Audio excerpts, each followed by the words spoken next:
वो आंखों में आंसू भर के कहता, माता जी बच्चे ऐसे ऐसे कह रहे थे, और एक बार गुरुजी आ जाना तो मैं उनको कहने जोगा हो जाऊं।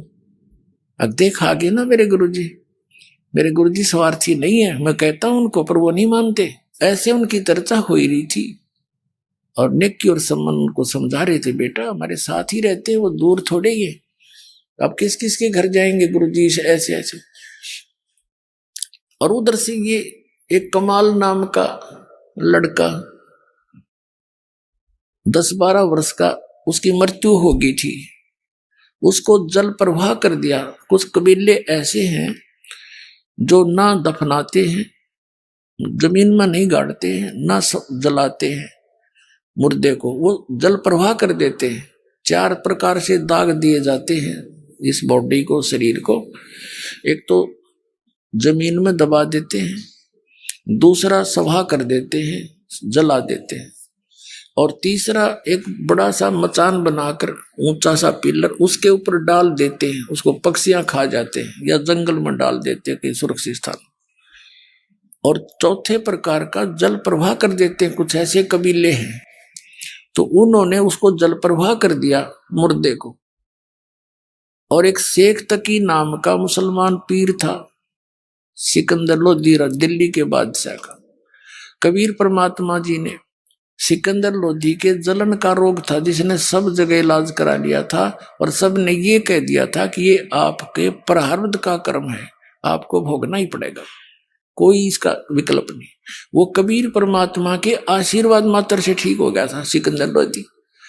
तो उस कारण से सिकंदर लोधी की आस्था कबीर परमेश्वर में घड़ी हो गई थी। और वो धार्मिक गुरु ईर्षा करने लग गया कबीर साहब से कि इसने तेरा स्थान ले लिया। वजीर 2 और 2 फकीर ये कभी आपस में मेल से नहीं रह सकते। तो उन दोनों का शेख तकी को एक आग सी लगी रहती थी, ईर्षा की अग्नि में वो जलता रहता था, किस प्रकार से कबीर को नीचा दिखाऊं। और सिकंदर लोधी राजा तो इसको भगवान मान बैठे। तो शेख तकी ने कहा कि सिकंदर लोधी राजा, आपने एक हिंदू काफिर को गुरु बना दिया है, और मैं सब मुसलमानों को बताऊंगा कि राजा काफिर हो गया है और उसको गुरु धारण कर लिया है, हिंदू क्रियाएं करने लग गया है। अब सिकंदर लोधी दिल्ली के बादशाह को पता था कि इसकी बात को पूरा मुसलमान भारत का मानता है, क्योंकि वो पूरे मुसलमान धर्म का हेड था, मुखिया था। उसमें जनता होगी कि तो बात बिगाड़ेगा, जनता को विरोध कर देगा और तेरा राज्य जाएगा। चिंतित हो गया। कबीर साहब को पता चला, कारण बताया गया। तो कबीर साहब ने कहा, पूछ ले ये कैसे प्रसन्न होगा तेरा पीर। तब सिकंदर लोधी ने पूछा, पीर जी आप क्या चाहते हो? क्या आप इसको भगवान मानते हो? कबीर को अल्लाह मानते हो? हमारे हजरत मोहम्मद जी ने एक गाय को जीवित कर दिया था, मेरे सामने कोई ये मुर्दा जीवित कर दे, मैं मान लूंगा ये अल्लाह की जात है। तो कबीर साहब ने कहा, ठीक है भाई, कोई मुर्दा ले शेख तकी, ला करता हूं कोशिश, जो हो गया था। अब शेख तकी कहने लगा, मैं कहां से लाऊं, कभी टाइम आएगा जब देखूंगा तुझे। इतने में वो टेंशन, वो तो उसका बनी हुई थी सिकंदर लोधी के। परमात्मा टेंशन नहीं देख सकता अपने बच्चे की। दरिया के किनारे खड़ी ये बातें हो रही थी। दरिया के अंदर वो बहता हुआ मुर्दा 12 साल के बालक का आ रहा था। सभी ने देखा कि वो मुर्दा आ गया, मुर्दा आ गया। कबीर साहब ने, शेख तकी, कबीर साहब और सब जो अंगरक्षक थे राजा के, उनके साथ वहां गए हुए थे, वो सभी खड़े हो गए आगे भागकर। तब कबीर साहब ने कहा, शेख तकी पहले तू कोशिश कर ले, कदे बाद में नंबर बनावक मैं भी कर दूं। तो सभी ने कहा, ठीक है पीर जी आप भी ट्राई करो। शेख तकी करेगा, फूफा वो आगे चलागा, मुर्दा काफी दूर। तब शेख तकी कहने लगा, ये तो अपनी इज्जत बचाना चाहता था, मुझे लगा दिया इस पे। ये चाहता था कि ये निकल जाए, तेरे सिर से बला टल जाएगी। मुर्दे कभी जीवित होते, वो तो कभी कयामत के समय होगा। अब कबीर साहब ने कहा, ठीक है थक लिया तू, तब परमेश्वर ने जैसे मुर्दा नु बह कर जा रहा था ऐसे हाथ किया वापस, जैसे इंजन वाली नौका चलती है दरिया के विपरीत दिशा में भी चल पड़ती है, ऐसे मुर्दा वापस आ गया ऐसे, और वहां खड़ा हो गया। नीचे से लहरें जा रही हैं दरिया की और वो बच्चा ऐसे है। तो परमात्मा ने कहा कि हे आत्मा, कबीर हुक्म से जहां भी तू चली गई है वापस आके इस शरीर में प्रवेश कर। इतना ही कहा था परमात्मा ने। लड़का ऐसे ऐसे कंपने लगा, एकदम खड़ा होकर बाहर आया, दंडवत प्रणाम किया। बोलो सतगुरुदेव।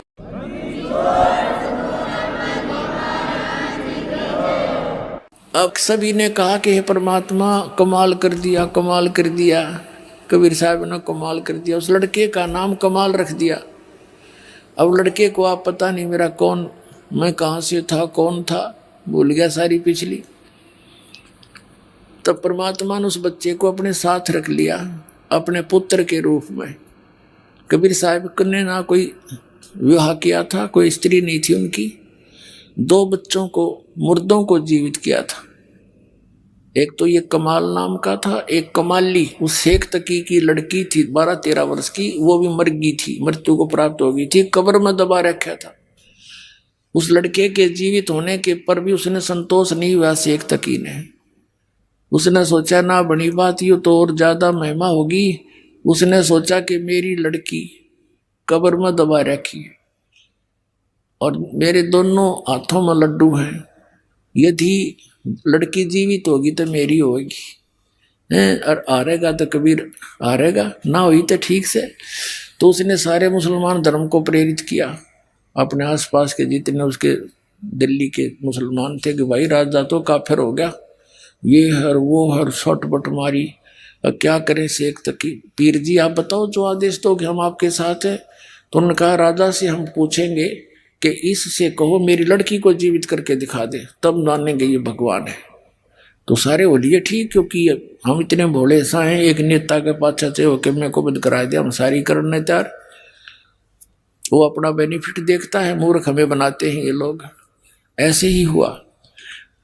हजारों की संख्या में जनता पहुंच गई। राजा ने कारण पूछा, कारण बता दिया। फिर टेंशन होगी, सिकंदर लोधी को क्या तो बात बिगड़ेगी। तब कबीर जी को ये संदेश मिला। परमात्मा ने कहा कि ऐसे कहो, इसको कह दे तीसरे दिन इस लड़की को जीवित कर दूंगा, लेकिन आसपास के पूरे क्षेत्र में मुनादी करवा दो, अनाउंसमेंट करा दो कि ये तीसरे दिन कब्र से लड़की निकाल के जीवित की जाएगी। अब उसी समय से तो कि सारे ढिंडोरे पिटवा दिए और राजा ने तो आसपास सब जगह मुनादी करवा दी, अनाउंसमेंट। लाखों की संख्या में लोग, कोई हजारों की संख्या में लोग इकट्ठे हो गए, दर्शक। कब्र फुड़वा दी। अब कबीर साहब ने कहा कि शेख तकी अब तू कर ले जंतर मंतर अपनी बेटी को जीवित करने के लिए। तो उपस्थित जन कहने लगे जी इसके पास कोई शक्ति होती है आत्मिक, तो अपनी बेटी ने कौन मरने देता है, आप ही कृपा करो। तो परमात्मा ने कहा कि हे शेख तकी की लड़की जीवित हो जा। नहीं कोई एक्शन हुआ। दूसरी बार फिर यही कहा, तीसरी बार फिर यही कहा कि हे शेख तकी की लड़की जीवित हो जा। लड़की जीवित नहीं हुई। तो शेख तकी ने भंगड़ा पा दिया, नाचा कूदा, देखा मैं कह रहा था ये झूठा है, ठग है, कोई मुर्दे जीवित होते हैं, देखो भैया, है ना। तब कबीर साहब बोले डट जा, रुक जा शेख तकी। अब देखो उस नालायक व्यक्ति ने अपनी बेटी की, अपनी पुत्री का जीवित होने का दुख नहीं, जीवित ना होने का दुख नहीं, कबीर साहब के आरण की खुशी मना रहा। तब परमात्मा ने कहा कि हे जीवात्मा, जहां भी चली गई है, कहीं पर भी किसी योनि में, वहीं से उस शरीर को छोड़ और इसमें प्रवेश कर, वहां से आर वापस आ। तुरंत परमात्मा के आदेश से तुरंत वो लड़की में एकदम कंपन हुई और वो लड़की जीवित होकर परमात्मा के चरणों में आकर दंडोत प्रणाम किया। बोलो सतगुरुदेव।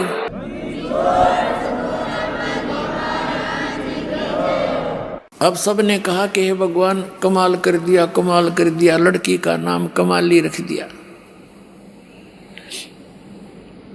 अब उस लड़की से कहा परमात्मा ने कि जा बेटी तेरे पिता के साथ।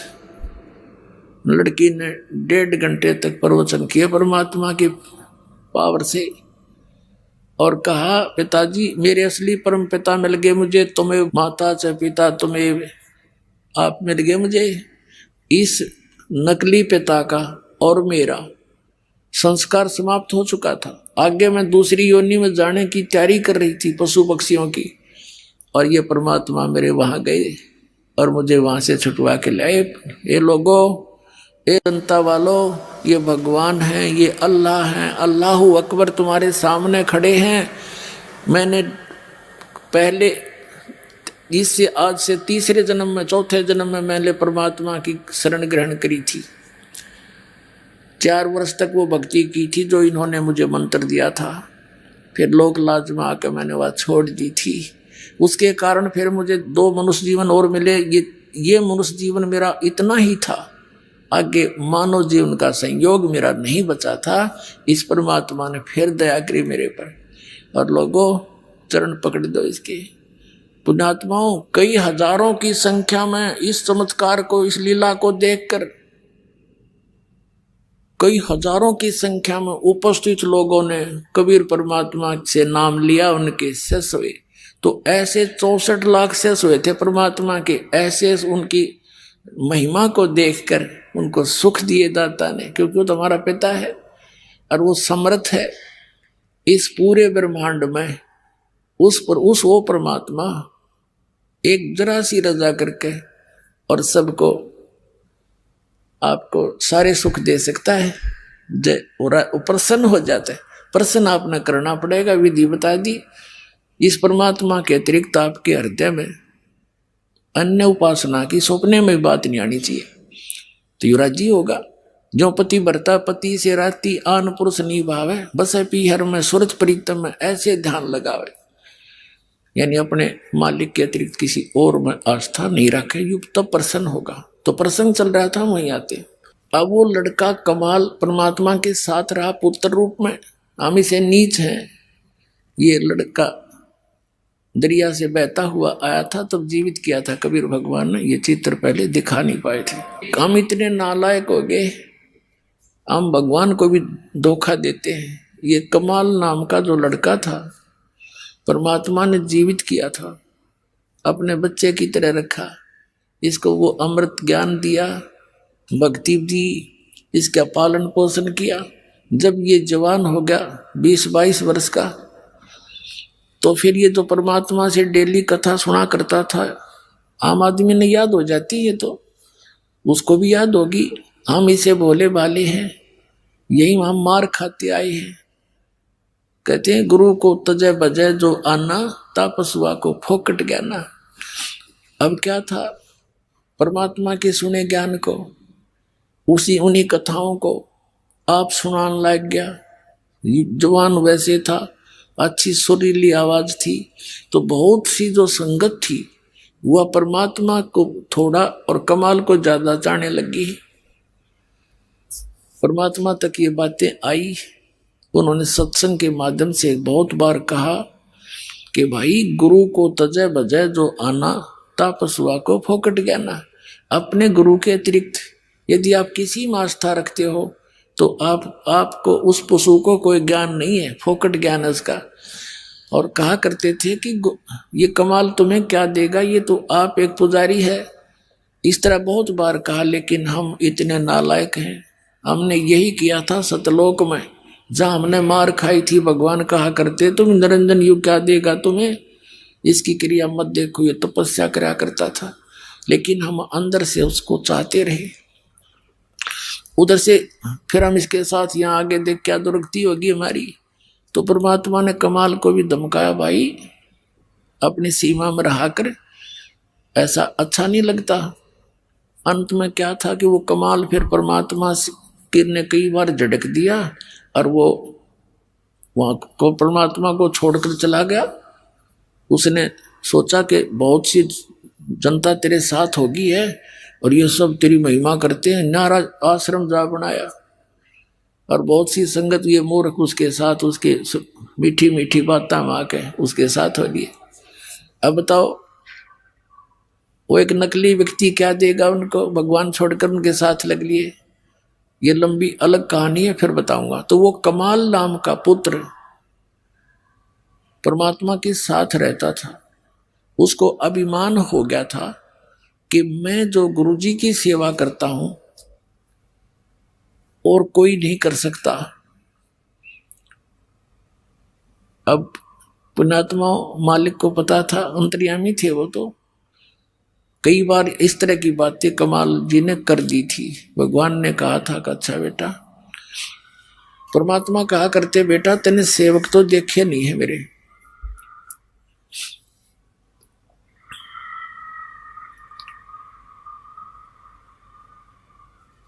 ये भूत लाग रहे रोना।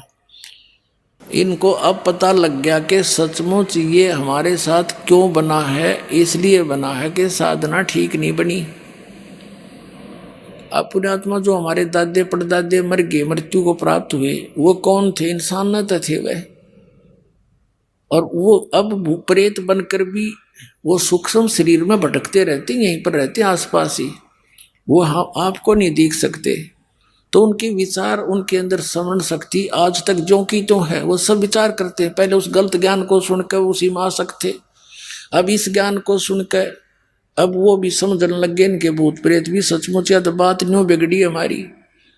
एक भक्त कह रहा था जी, एक लड़के में एक भूत, उनके पितर आता था, पितर के हो, और वो कहने लगा तुम जा करके कर वहां उसमें चले जाओ बरवाला के अंदर और वहां नाम लो, ना थारी सारे की दुर्गति होगी। ये भूत भी समझने लग गए, अब तुम क्यों पीछे रहते हो, आप भी लगो इस लाइन पर। अब जो प्रसंग चल रहा है, परमात्मा ने उस कमाल की फड़क निकालनी थी। जो मैंने आपको बताया कि वो छोड़कर चला गया, वो तो बहुत बाद की बातें हैं। पहले वो साथ रहता था और उसको इस बात का भ्रम हो गया कि मैं सेवा कर रहा हूं, भगवान की सेवा यू जीव कर सकता है जो सबका पालक। वो तो समर्थ है, सेवा दे रखी थी, कर्म बिगाड़ने नहीं चाहिए, बनाने चाहिए थे। उसको ये भ्रम हो गया था कि मेरे जैसा सेवक नहीं हो सकता कोई। जैसे अर्जुन को भ्रम हुआ था कि मेरे जैसा भक्त सेवक श्री कृष्ण जी आपका नहीं होगा कोई।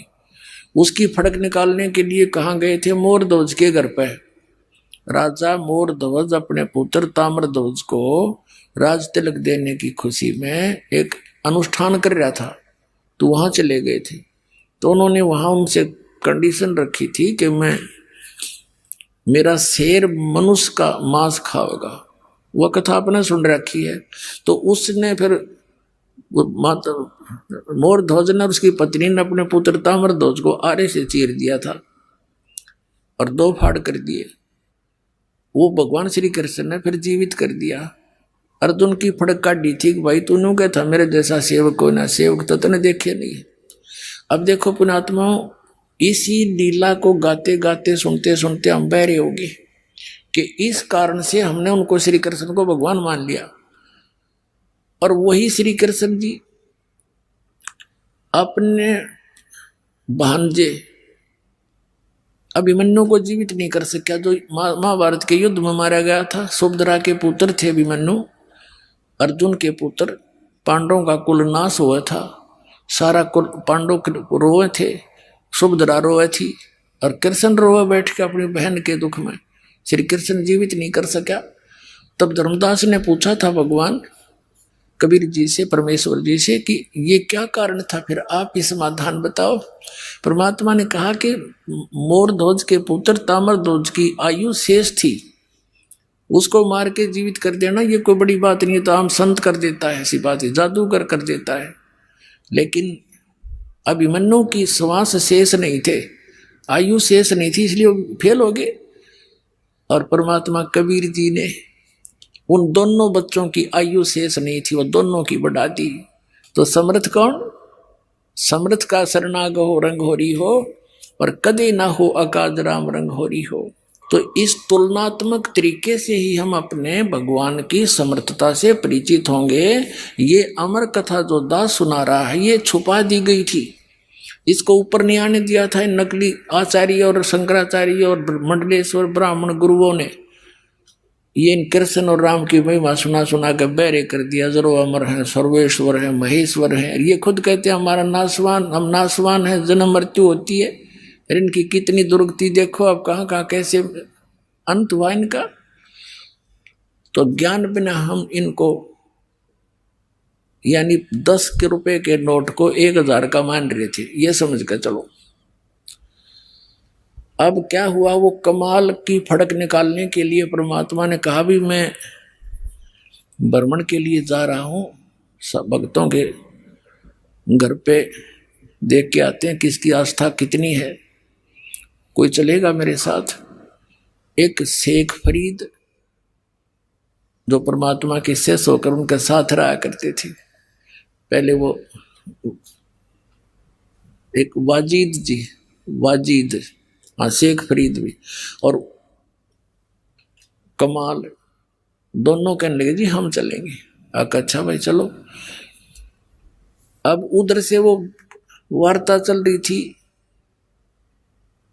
शिव प्रार्थना कर रहा था बार बार, हे भगवान एक बार दर्शन दे दे गुरुजी, तो मैं मेरी खुशी का ठिकाना नहीं रहे और सब बच्चों को बता दूंगा हमारे घर पर देख लो गुरुजी आए थे, तुम झूठ बोलते थे, वो स्वार्थी है।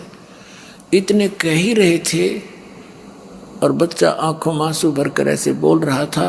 तभी से बाहर खड़े होकर के परमात्मा ने आवाज लगाई कि भाई कोई है घर पे। अब झोपड़ी थी, एक तो जैसे लंबे लंबे घेर वैसे घेर लिया करते स्थान, चारों तरफ बाड़ लगा रखी थी, एक मेन गेट सा बनाकर लकड़ी का, वही एक झोपड़ी डाल रखी थी और एक रहने का पीछे झोपड़ी डाल रखी थी, बीच में 50-100 फुट का अंतर था। वो पीछे बैठे बातें कर रहे थे, आगे बैठने के लिए अलग से अतिथि के लिए बना रखी थी वह झोपड़ी, वहां मेन गेट था उनका। तो दोनों एक वो सावधान से हुए, नेकी कहने लगी कि गुरुजी जैसी आवाज आ रही है, बाहर बोल रहे हैं।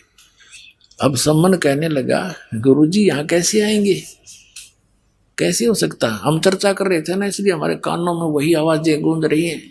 थोड़ी सी देर में फिर आवाज लगाई कि भाई है कोई घर पे सम्मन, अरे सम्मन।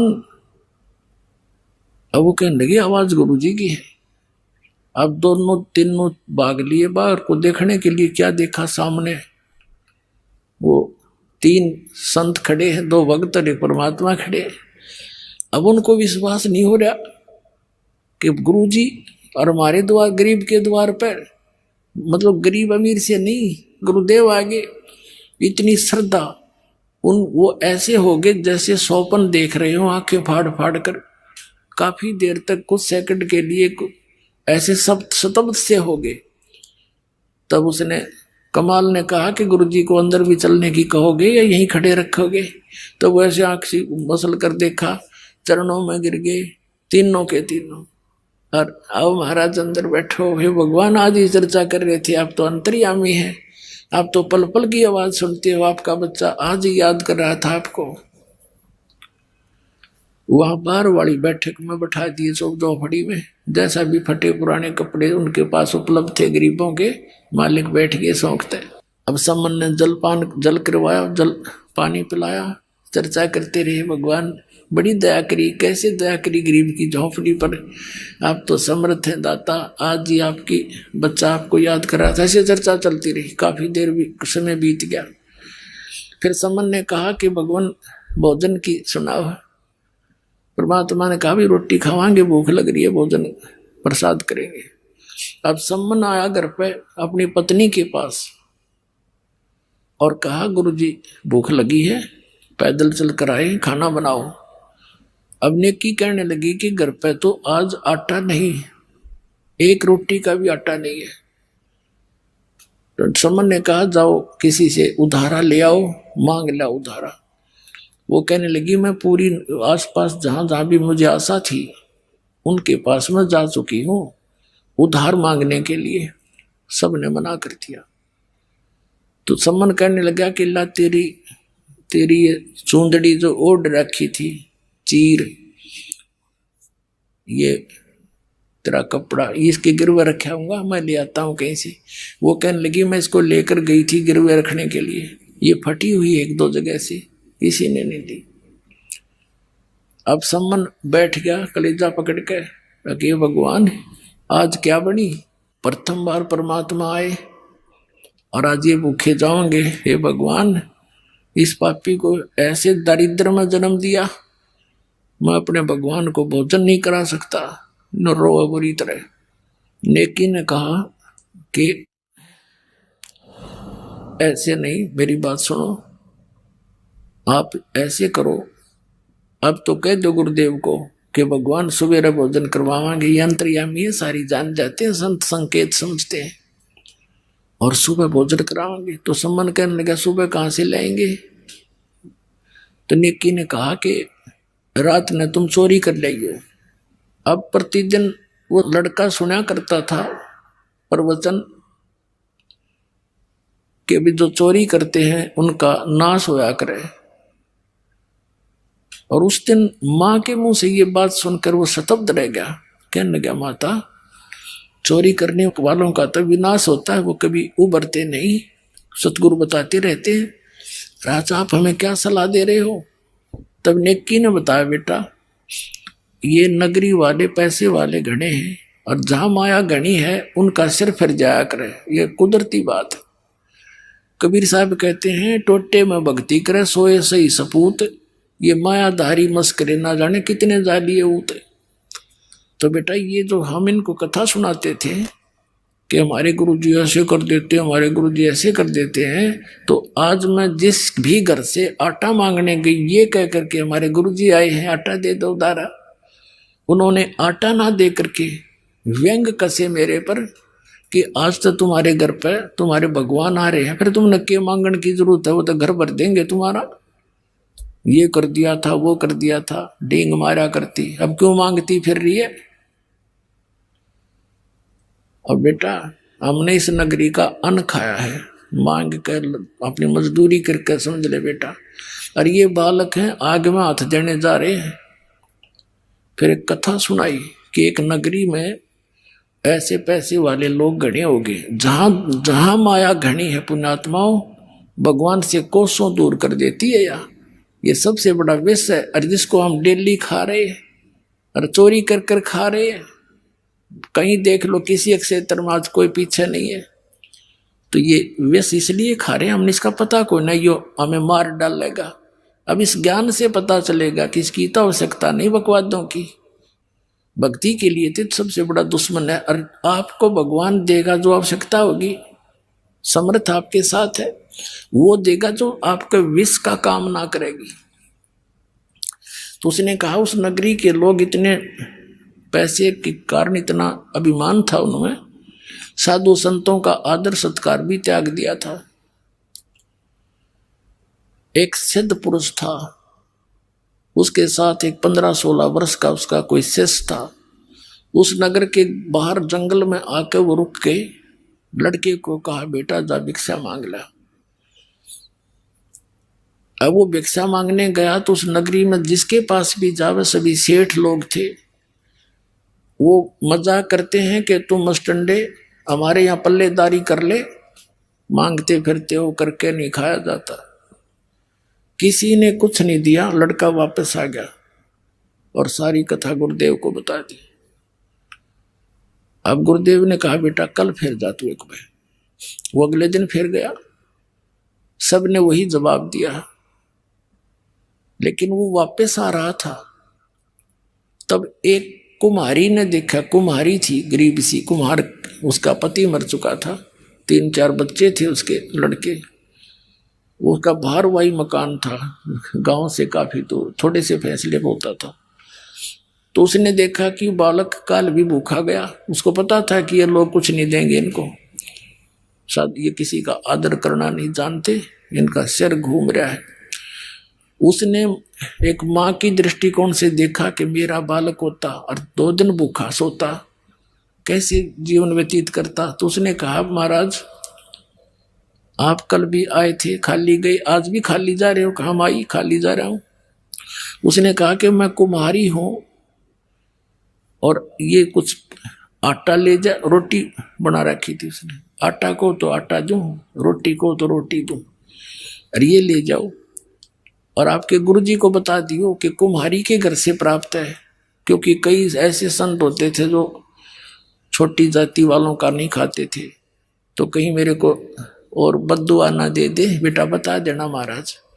रखा अच्छा माई, वो ले गया भोजन, अपने गुरुजी से बता दिया।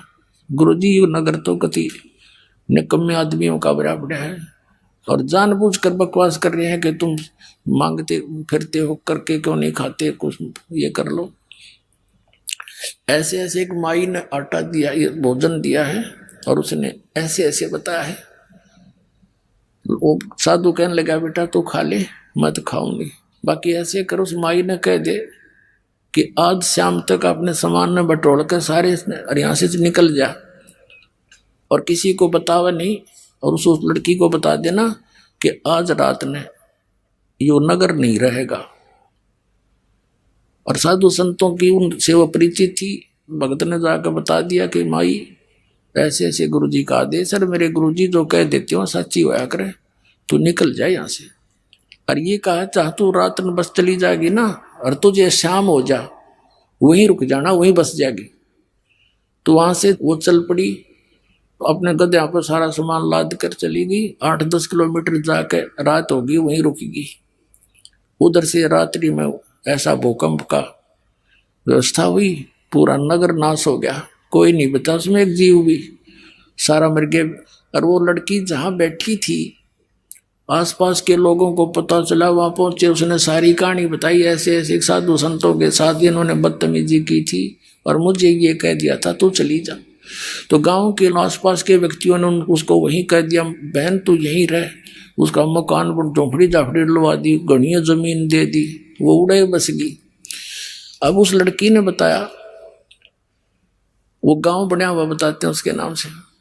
अब वो नेकी बता रही है कि बेटा इन गेला नो बनेगी, ये परमात्मा तो कुछ कह को नहीं, ये तो चले जाएंगे भूखे पैसे, लेकिन युग काल फिर इनको, ये बच्चे सारे भगवान के हैं और काल को दाव लग जाएगा, नुक्ता मिल जाएगा इनका नाश करने का। अपने आत्मा जैसे प्रधानमंत्री का कोई निकम्मा डले मार दे, प्रधानमंत्री कुछ ना कहे उनको, लेकिन पुलिस वाले उसकी बाह पकड़ के ऐसा समारेंगे, याद रखेगा।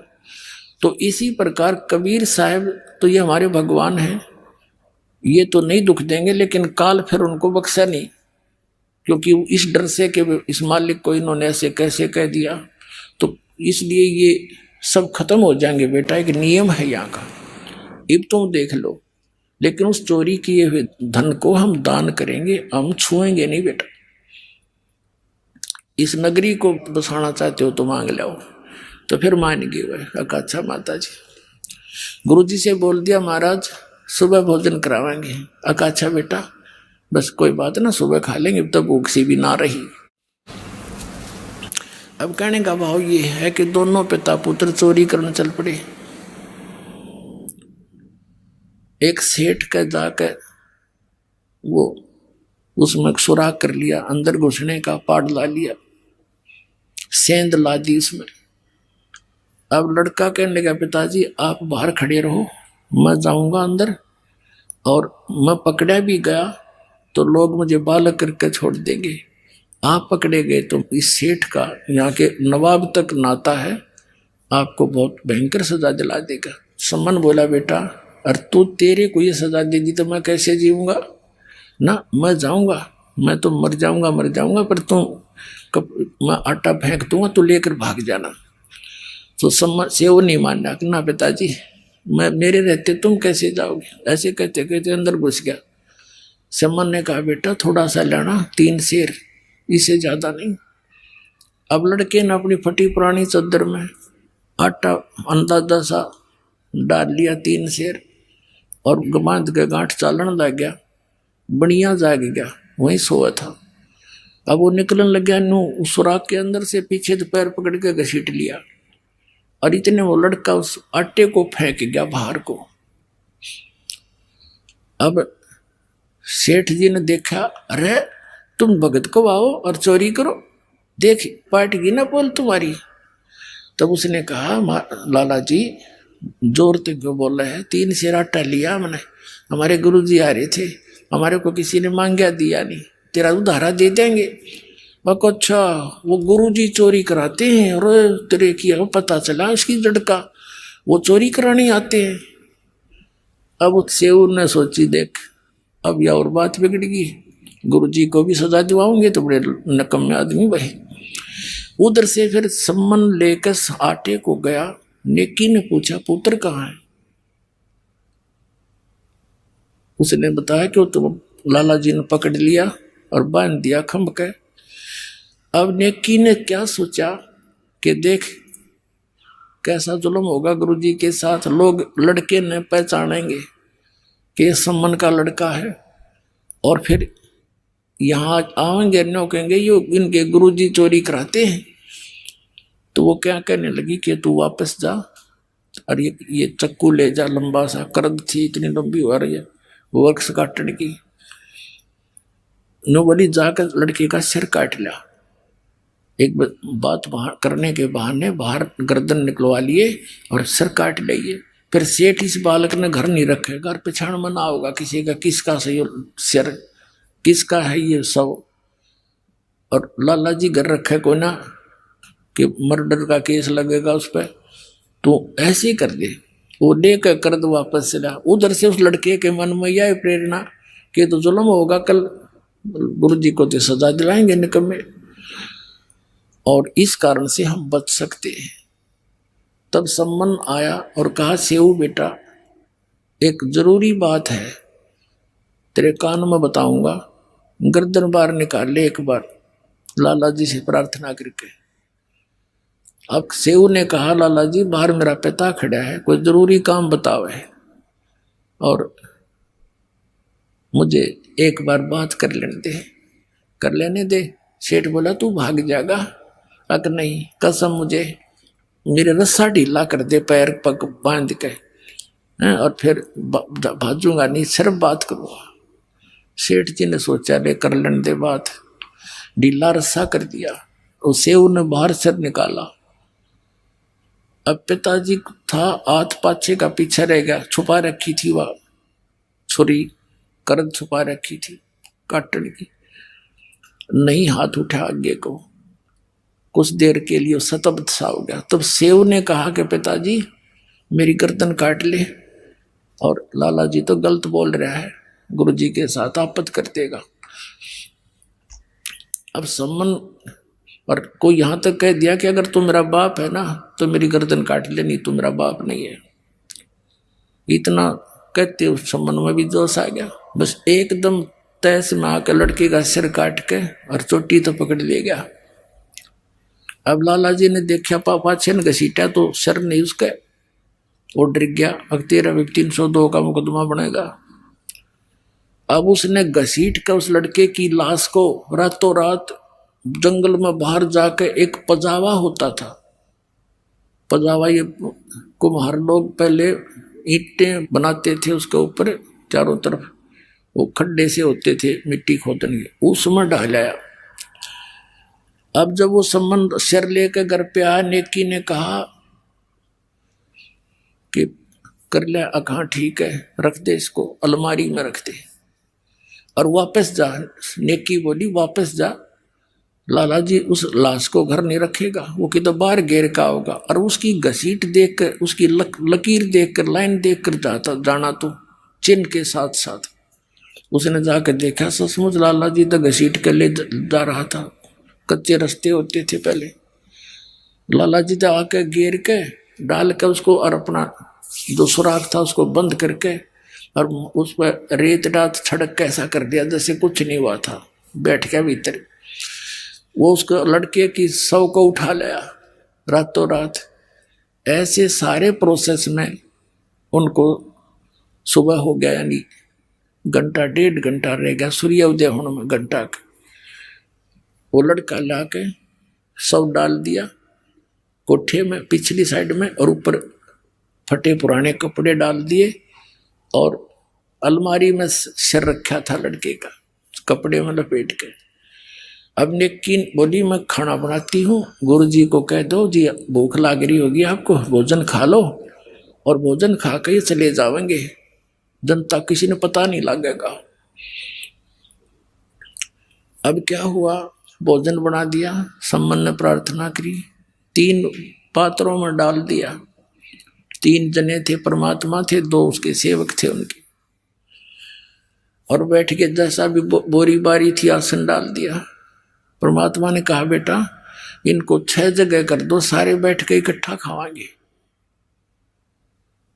अब सम्मन ने सोची अब बात खुलेगी, गुरुजी को पता लग गया तो ये रोटी नहीं खाएंगे, घर पर लाश और ईट खाना कैसे खाएंगे, ये तो बहुत गुंडी बनी भाई, हम तो फिर अधूरे रह गए, भोजन नहीं करवा सके परमात्मा को। अब उसने क्या किया, 5 में डाल दिया, 5 में, और बैठ के परमात्मा ने कहा एक और, इसी को 1 में और बनाओ, इसी में से 5 बनाओ, 6 बना दो। तो समन ने कहा जी बच्चा तो कहीं खेलने गया होगा, पता नहीं कब आएगा, अकना मैं जो कहूँ ऐसे कर दो बच्चा।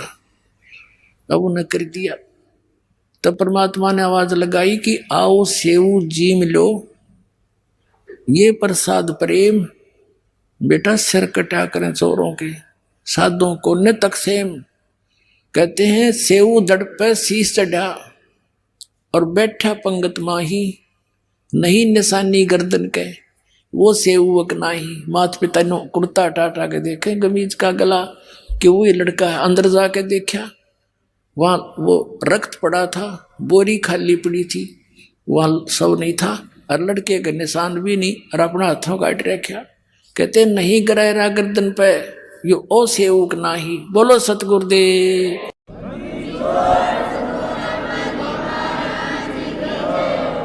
कहते हैं कबीर साहब, गरीबदास साहब जी लिखते हैं कि 56 भोग दिए धनी ने, और करे सम्मन के ठाठ, 1 नंबर का सेठ बना दिया उसी जीवन में परमात्मा ने।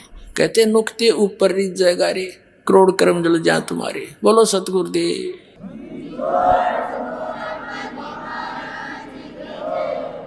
अब सम्मन के मन में ऐसी चोट लगी कि हे भगवान जब मेरे धन होता, मन पुत्र नहीं काटना पड़ता, हे भगवान मेरे पास धन होता, मन बेटा नहीं काटना पड़ता। उसके बाद एक सदमा सा हो गया, तो परमात्मा ने उस कारण से उसको धन दे दिया। और साथ में ये भी कहते रहते थे बेटा यो धन अच्छी चीज नहीं, नेकी और सेव, उनके तो बात आ गई समझ में। उन्होंने तो उस धन का की तरफ ध्यान नहीं रखा, अपना मोक्ष चाहा, वो दोनों तो मुक्त हो गए। अब सम्मन के रहेगी कसरवा, अगले जन्म में फिर वो 9 शेरवा का बादशाह बनाया, राजा बना अगले जन्म में। उससे अगले जन्म में फिर अब्राहिम सुल्तान अदम बलख बुखारे का राजा बना। फिर जाके परमात्मा ने फिर वह हंस पकड़ा, अरे नकम्मे मैं कितना ज्ञान दिया करता, तो फिर वहीं का वहीं रह गया। तो पुण्यात्माओं इन सारी कथाओं को, ये कोई डूम बाट के गीत नहीं, ये परमात्मा के चरित्र हैं।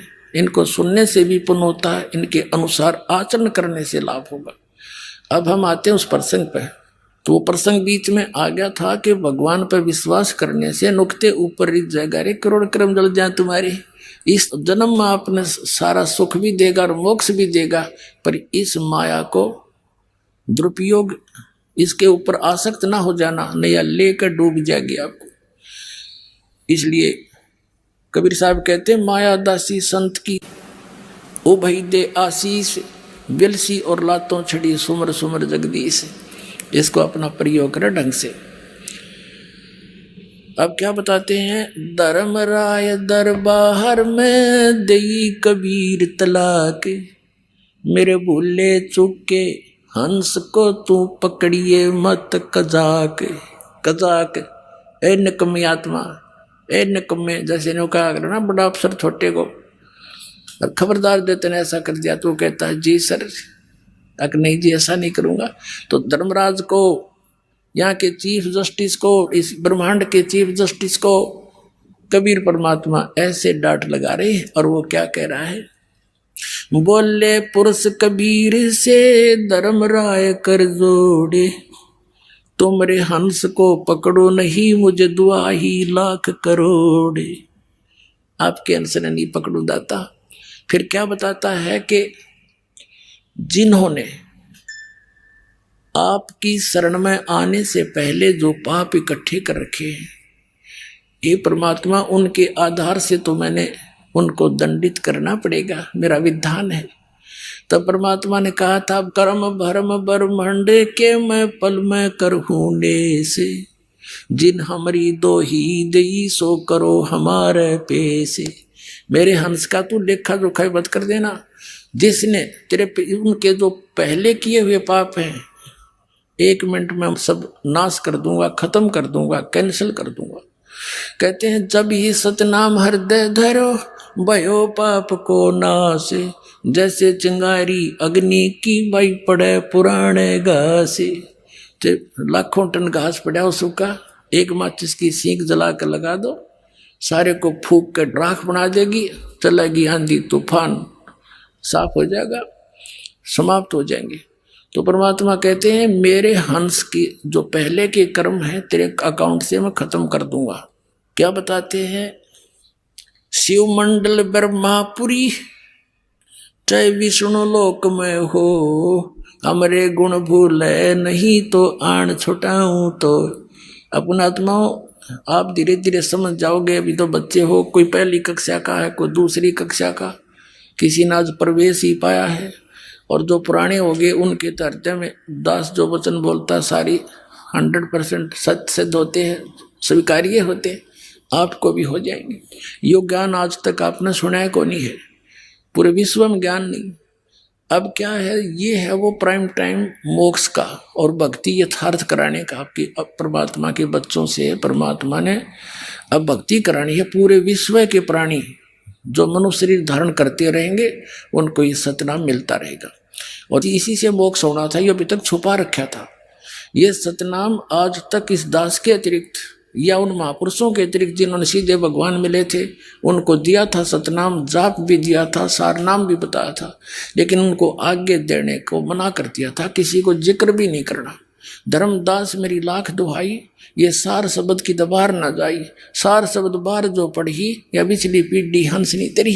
ये बिचली पीढ़ी आएगी, प्रथम पीढ़ी थी जो परमात्मा आए थे 600 वर्ष पहले, और ये बिचली पीढ़ी अब हजारों वर्ष चलेगा ये सतमार्ग, और पूरे विश्व में सतयुग जैसा माहौल बनेगा। इस माया की दौड़ से वापस हटेंगे, प्यार से रहा करेंगे, सबको पता चल जाएगा हम कहाँ बैठे हैं और क्या इकट्ठा कर रहे हैं। जब भगवान को खोजते किस लिए हैं कि वो हमें सुख दे, हमें निर्धन को धनी करे, तो फिर ये भगवान मिल गया क्यों ना करेगा, वो गुण उसके अंदर विद्यमान है। तो फिर हमें विश्वास होगा, रोज सुख होंगे तब विश्वास भी होगा। सुख जब होंगे जब हम दृढ़ रहेंगे, भगवान को छोड़कर अन्य किसी की उपासना नहीं करेंगे, नियमित रहेंगे, सारे सुख आपको डेली दिया करेगा, न्यारे न्यारे पल पल पर आपको दिखाएगा कि मन ये मैंने सुख दिया है, ये मेरा किया हुआ काम है, तुम्हारा यहाँ पृथ्वी पर नहीं हो सकता था। तो फिर क्या होगा, तो ये वो समय है, और इस समय में आपको वो तीनों टाइप का कंप्लीट कोर्स मिल गया।